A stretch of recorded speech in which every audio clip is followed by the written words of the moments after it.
we welcome the Palestinian ambassador.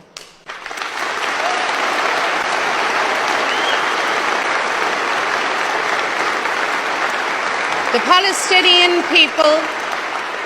Palestinian people have a right to their homeland.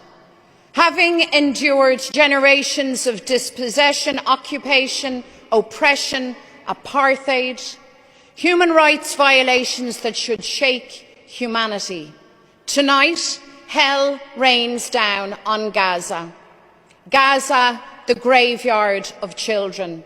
A child's life taken every 10 minutes. Israel claims to act in self-defence. Carpet bombing civilians, collective punishment, massacring children in their thousands is not defence.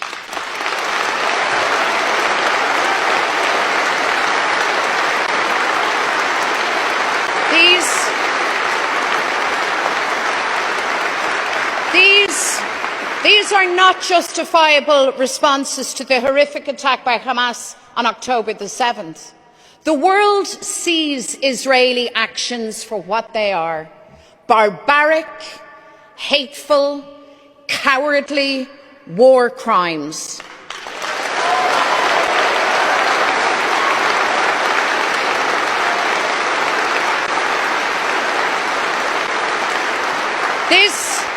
This is a moment of reckoning for world leaders, for the European Union, a test of commitment to human rights, peace, democracy.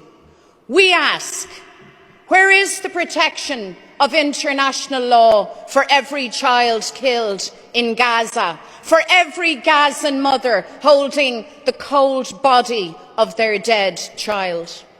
Israel cannot be allowed to commit atrocities with impunity. The government says that Israel's actions cannot be without consequences. I agree. That is why the Irish Government must take the lead and refer Israel to the International Criminal Court and send the Israeli ambassador home.